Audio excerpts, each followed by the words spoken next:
சமைக்கும் போது ஒரு லவ்வோட சமைக்கணும்டா. அதான் பாதி ருசியே. வெங்காயம் நறுக்கும்போது கூட ரசிச்சு நறுக்கணும், லவ்வோட. வணக்கம் அண்ட் வெல்கம் டு இன்லாஸ் சமையல்.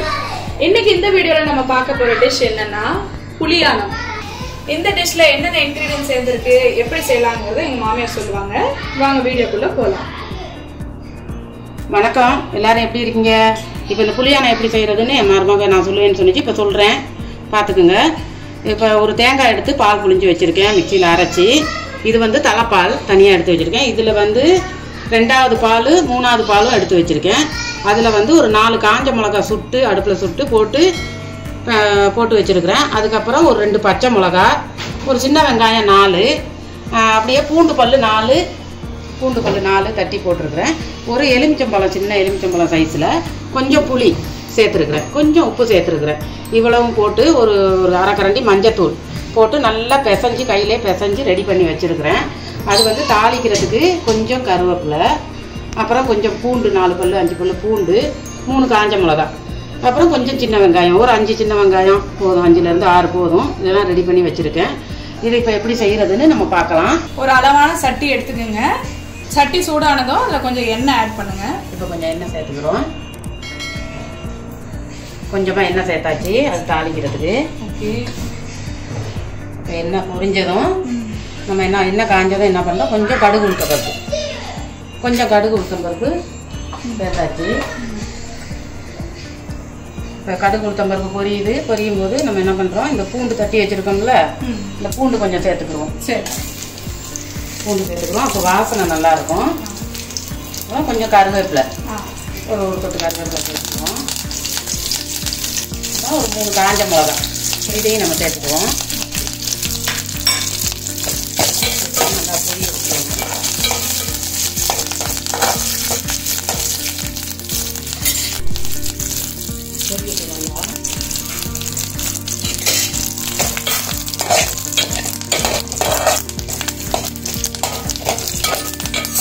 நல்லா பொரிஞ்சு வருது.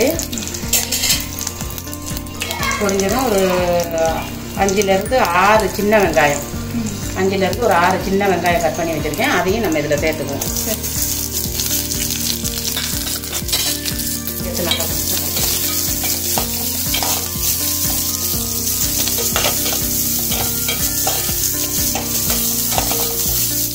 ரொம்ப ஈஸியான ஒரு இது.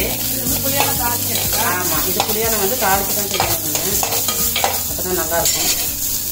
இப்போ நல்லா வதங்கிடுச்சு. இது பாருங்க, பூண்டு வெங்காயம் காஞ்ச மிளகா கருவேப்பிலை எல்லாமே நல்லா வதங்கிடுச்சு. இது ரொம்ப ஈஸியாக வீட்டில் இருக்கிற சிம்பிள் இன்கிரீடியன்ஸ் வச்சு செய்யக்கூடிய ஒரு டிஷ் தான். இப்போ லாஸ்ட் வீடியோவில் வந்து நாங்கள் சொதியானம் எப்படி செஞ்சோங்கிறது பார்த்துருப்பீங்க.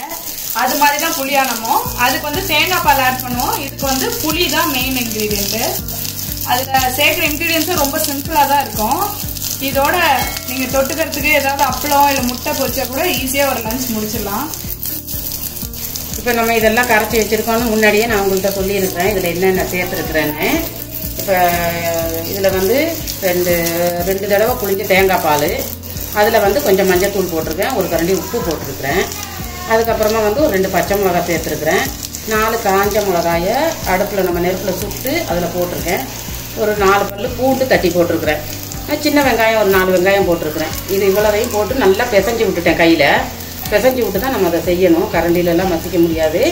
இப்போ நான் வந்து இவ்வளவும் எல்லாம் கரைச்சி வச்சுருக்கேன். இப்போ நம்ம இது வதக்கின வெங்காயம் இதில் நம்ம இதை சேர்க்க போகிறோம்.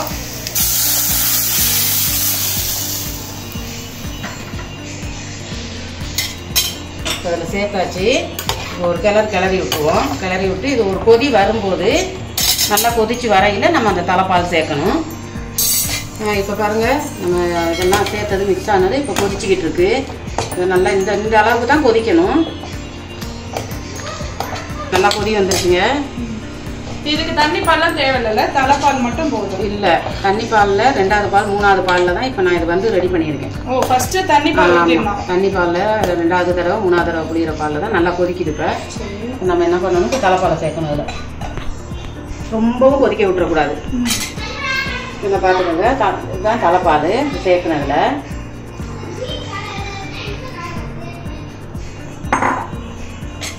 தலைப்பால் சேர்த்து கிண்டி விட்டுருவோம். ஸ்மெல்லே நல்லா இருக்கு. நல்ல வாசனையாக இருக்கும், சாப்பிட்றதுக்கு நல்ல டேஸ்ட்டாக இருக்கும். இந்த புளியானத்தில் நம்ம தலைப்பால் சேர்த்ததுக்கு அப்புறமா ரொம்ப கொதிக்க விட்டுறக்கூடாது.